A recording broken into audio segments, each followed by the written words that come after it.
So this video is for those of you that are just getting started in sync licensing, and it would really help you out to have a sort of master checklist for all the really important things that you need to have completed in order to really get started in this business the right way to ensure you're not missing out on royalties, obviously, partnering with the right kinds of libraries out there, and most importantly, creating the best possible licensable tracks that you can, okay? So what I've done right here is I'm gonna go through this starter checklist that I've created. You can download it below, and I've also copied and pasted all of this information in the description box, so you can have access to this information in any way you need to. And there's gonna be a ton of shameless self-plugs all over this thing because the services that I provide were designed specifically for newcomers to the sync licensing business. And so it's not an accident that you're going to see a lot of my products and services inside of this. Of course, completely optional, but it's there. Help is there if you need it, okay? So starting off, you really should have an understanding of how the business of TV film sync licensing works. So what I recommend is you go to my free course, okay? And in fact, if you just click on this link and just watch the first video, it is a 5-video series and you can watch them all back to back if you want, but at least commit to just the first video, because in that first video, I have one slide in particular where I show you an overview of how the sync licensing business works, what your role in it is, why partnering with libraries is very important, and then how the royalties get paid back to you, and then how a performing rights organization comes into play, and all the money that you can earn, everything that you could possibly want to know in terms of, I know it can be very confusing and there's a lot of different moving parts to this business. In that one slide from this free course, it'll all become crystal clear to you and you'll no longer be confused or intimidated by it. It's actually pretty simple and easy to understand. It's just not commonly available out there. A lot of people don't really talk about this stuff, so it's just not really widely available in terms of having that understanding. But get a good, solid, fundamental understanding of how the business of this industry works. Very, very important, okay? Secondly, you do need to join a PRO as a writer, okay? You don't have to necessarily worry about being a publisher at this point in your career. Just in the very beginning, you really need to be a writer. Of course, if you don't care about royalties, you can skip this step. But for most of us who really need royalties, this is a must. Absolutely. And you do this before you create your music. You do this before you start reaching out to libraries. This is one of those like day one kind of things you really need to do. If you're in the US, ASCAP or BMI are going to be your options. If you're international, there'll probably be a PRO in your country. There might be one or two that you get an option to choose from. You can partner with ASCAP or BMI if you're not in the US. I'll actually link to a tutorial that I did on that. So if you want to join a PRO in the US, you absolutely can. You just got to follow a couple of extra steps to make sure you do it the right way. And I still recommend, after all these years, I've been with BMI for, I don't know, how has it been, like 7-8 years now. I still recommend them for TV placements. I do primarily instrumental music, and they get a lot of background placements. And I have found that comparing my ASCAP checks to my BMI checks when I switched over, BMI has been steadily growing and growing and growing, and I've just been much more confident and comfortable with them. So that's just my 2 cents. I'm sure you can hear all different types of conflicting stories about how ASCAP is better, and I wish you all the best with them. There's nothing against them, but I'm just telling you my personal experience. Honestly, BMI has just performed a little better. Then, now that you got that set up, you need to create a custom website. I really do believe that coming to a library at some point with a custom website with your own domain is basically like wearing a suit and tie to a interview, right? You can do the SoundCloud thing. You can just put up some YouTube clips. You can do whatever you want to do in terms of the free public stuff that's available to everybody. But that's what everybody else is doing. Do you want to be like everybody else and be grouped into them? Or do you want to take just a little bit of time, invest a little bit of money, and having a really professional, solid presentation? Because you know how important first impressions are. And a website is essentially your first impression digitally for a library. So if they see that you have your own domain, you got a nice picture of yourself up there, your album is streaming that you're submitting to them, and it just looks well done, it does make a difference. People look at you a different way when you have like your crap together, right? So it just really looks a lot better than just going, here's my free links, check this out, check that out. It doesn't look like you really committed and you really didn't invest so much in yourself, okay? And the reason why you're doing this before you even have your album together or before you even know what genre you're going to produce is because I noticed that when I started doing this, my confidence immediately started building. So just having your own website, even that you could post onto your social media and go, hey guys, check it out, I got a website. It just adds a little bit of a pep to your step in a way. You just feel like you're a little bit more serious about what you're doing here. And so it helps your motivation. It helps your psychology actually much better. So I do recommend you guys building your own website. You don't have to learn how to create your own site though. You don't have to be a coder. You don't have to be technically savvy. This link that's on the checklist will actually get you to my 1 hour tutorial where you literally can be brain dead. You can be watching TV while you go through this tutorial, and you can create an absolutely beautiful, sleek, modern, and well-crafted website that's actually using artificial intelligence to create it. So you literally just have to click a couple of buttons and they do it for you. It's actually hosted through Wix. So check that out if you want to get that done today. Within 1 hour, you can actually have your website up and running, your own custom one. So I recommend it. So you got that going, you're ready to go. Now you need to select what one genre that you should focus on and produce. So a lot of people don't want to stick to one genre. They want to produce, I do 18 different genres. I'm just telling you, go for it, have fun. But if you really want to niche down and become really useful for a library, you're going to have to make this move. Okay, this is a really, really important move for you to make. And if you don't know what genre you should produce, or you're not really sure which one is going to be the best for you in terms of what'll be exciting for you, you got to love the genre, but also it needs to be lucrative. It needs to be a library or a genre that can actually make money for you down the line. So I recommend you actually go to this YouTube tutorial, which is just right on my YouTube channel, where I walk you through all the considerations for how to determine what that one genre should be. Again, whatever you like to do, I'm just saying this is how I got started. This is how every producer that I know that really succeeds in this business does it. They get their foot in the door with one genre. Then later on down the road, they start to branch out and do other things. But you really want to niche down in the beginning. It just works. Then once you have that selected, you know what you're going to do. Now you obviously got to start doing the work. Produce, mix, and master licensable tracks. Okay, it's key there is licensable. And yes, I recommend still that you go for a 10 to 12 track album, all in one genre, not in multiple genres. Whatever that one genre is you decided, it needs to all be in that single genre, okay? And this is why Sync Academy is so important. So for those of you that are in Sync Academy, you guys are way ahead of the game because you guys are using tutorials from a 12-year veteran. We have another 12-year veteran, and I think another 15 or 18-year veteran, plus many other Sync Academy pros. So you're getting decades worth of wisdom and insights as to what kinds of music actually gets used, what kinds of tracks, what kinds of structures, what kinds of sounds, what kinds of mixing techniques, what actually works in this business. So if you want to do it all yourself and just kind of A/B test yourself and try to figure it out, again, God bless you. I hope it works out for you. Sync Academy is sitting here right in front of you as an option for you to just bypass probably months and months of doing things the hard way, like I basically had to do, and really kind of suffered in the early years of my career, not getting a lot of placements because I didn't have a cheat sheet, I didn't have a guide, and I didn't have somebody giving me these video tutorials showing me how to really do it the smart way to save myself some time and get closer to getting those placements so I can get those royalties as soon as possible, okay? And of course, what you should be doing with or without Sync Academy is finding and using reference tracks from music libraries. So go find music libraries. We'll talk about how to do that in the next one here, or 2 ones down. But you really should be always using reference tracks because that's another way for you to know, hey, well, this track's already been accepted by the library and they obviously accepted it for a reason. It must be useful and licensable. Let me use that as my guide for how I should start producing my tracks. So even with all the tutorials in Sync Academy, this is actually a much more powerful way for you to really start learning, is just following in the footsteps of somebody that's actually already done what you would like to do, right? You can basically get a free tutorial session from anybody in this industry as long as you can go find those right reference tracks from the libraries.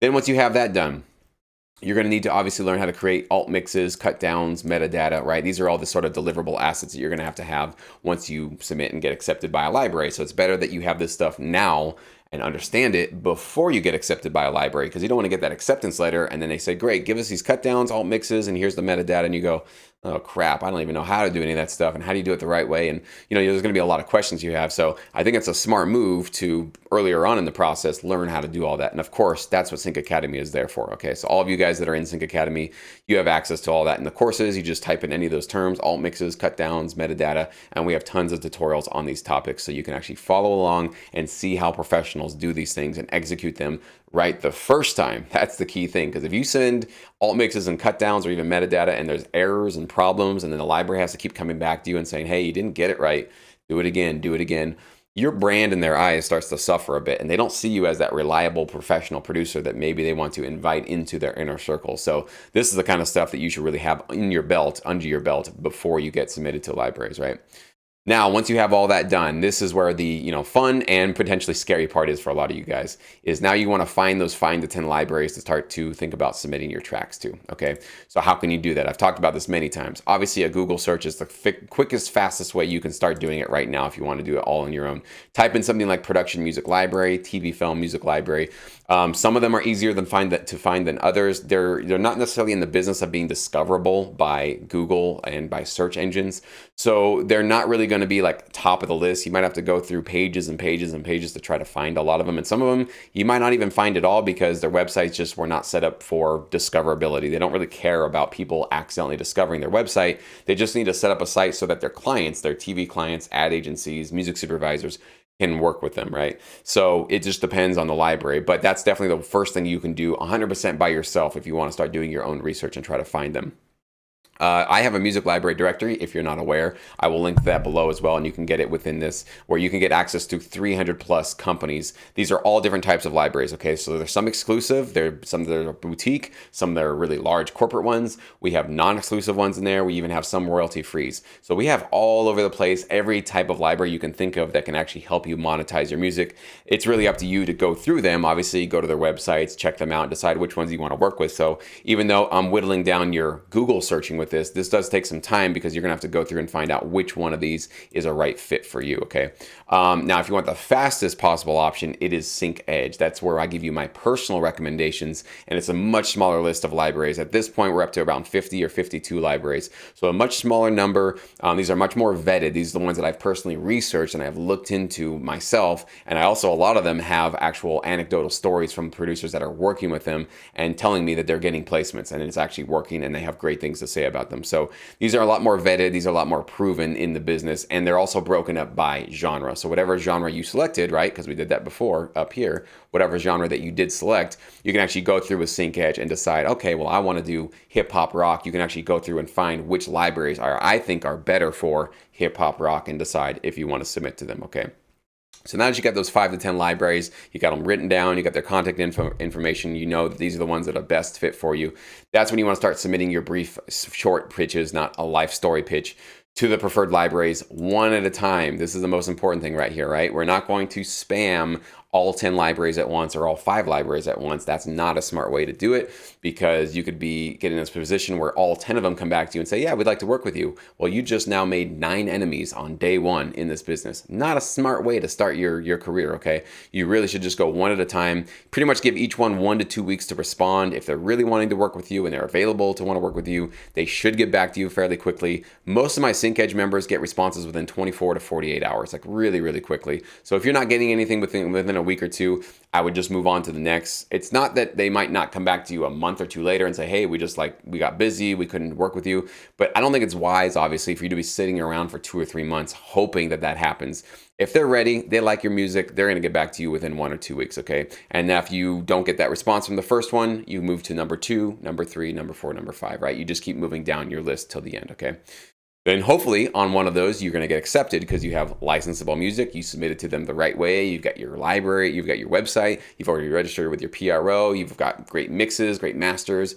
Everything is looking great. So you got accepted, right? That's what we're going to be visualizing, and that's what we're going for here. Once you're accepted, then you need to ensure that the library registers your tracks with your PRO. So that's usually how it works in this business. We don't usually register our tracks ourselves. The library does it because they act as the publisher. So they need to tie their publishing information to your tracks. Your job, though, is to log into your PRO, if it's BMI or ASCAP or whatever your local PRO is if you're outside of the States, and make sure those tracks do eventually show up and credit you as the writer. This can take 2 weeks, it can take months. Some libraries don't even register them until you get a placement, so you might actually be waiting a long time before you see something show up. But however they work, ask the library what their process is. You better believe it. It's your due diligence to make sure that those are getting registered and showing up as showing you as the writer in your PRO account. If you are submitting to a library and nothing's getting registered, you're not getting royalties. So you're just basically donating all your time and energy to some library, some company out there. So this is really where you need to take responsibility and double check on these things. I usually do this about once a month at the least. Usually it's once every 2 weeks, but I think once a month is something you should do. Log in regularly, just make it a habit and make sure your tracks are getting registered, okay? Of course, this is so important once you're accepted, is you need to ask what your library currently needs for their clients, okay? After you get accepted, you don't just walk away and do nothing, and you certainly don't just want to keep making music that you think is cool, but you have no idea what they're working on. You need to immediately send this email, get on the phone with them and say, hey, what do you guys need? What are your clients working on? What are you guys pitching for right now? Maybe there's something that I can work on that can basically serve your needs and increase the chances of myself becoming more useful for you guys. Absolutely. This is like a must. You absolutely need to do that. If you're not, you're like all these other steps were a waste of time if you're not doing this one step, okay? You really need to make sure that you are in their ears and that they know that you want to be included on these opportunities, okay? And of course, once this is all done and you're on a productive schedule and you're doing this every single day, this is where you need to be available. So when they email you for opportunities, you need to be one of the first to respond, ready to produce music under tight deadlines. This is really a part of the industry. If you're not aware, you're going to be asked to do things that are less than 24 hours away, and you're going to be asked to do a lot of work in that time period. So just be ready for that. Be available. Be thorough. Make sure you get things done right the first time. When they ask you for a certain 24-bit, 48K wave mix, send it to them in that format. Do not send them an accidental AIF or 16-bit or oops, I wasn't paying attention. Double, triple check everything that you're going to send to your library before you send it to them. Get things done right the first time as much, as humanly possible. And if you keep making mistakes, you need to fix your system. You don't have a quality control system before you send your stuff out. So create a quality control system to make sure that you're very thorough on what you're doing, okay? And of course, if you really want to be a rock star, deliver ahead of schedule. They ask for something at Friday at 5 p.m., deliver to them at Thursday at 3 p.m., right? If you can deliver things well before they're asking for you to turn it in, your brand will increase within the eyes of the library that you're working with, okay? It'll be absolutely incredible, and you'll do so much better in this business than being the one that just delivers 1 minute before the deadline and always doing that, okay? Try to make it a habit to always over deliver, even deliver more music than they asked, right? Always over delivering and ahead of schedule. Really, really important stuff, okay? So that's it, guys. That's a quick checklist here. This will definitely get you started on the right path and ensure that you are doing things the smart way, the right way. Down the road, if you want to start a publishing company and then you want to create your own music library or something like that, that's well down the road, okay? That's something probably a couple of years into this industry, and you probably don't need to worry about that in the beginning because most libraries are going to take the publisher's share, so you're not going to have to worry so much about even setting up a publishing company or paying for the money to do something like that. This is really just like you're brand new, you're ready to start working, and you want to just sort of build up your catalog and start earning those royalties. This is the checklist that you need right here. This is everything that you need to get started. And I wish you guys all the best. If you found this useful and helpful, please leave me a like. I always love seeing those. Leave me a comment if there's something that I left out that you think that would really be important. If you've been in the industry for a while and you're like, hey, Jesse, you forgot about this important thing, let me know that. I'll be happy to do an update on this. We can do another checklist in the future if there's something that I just wasn't getting. But as far as my experience and what I've seen from other producers, I think this is really all you need. And of course, download this below, share this with a friend, share this with anybody that you think this would be useful for. And I wish all of you so much success in the sync licensing business.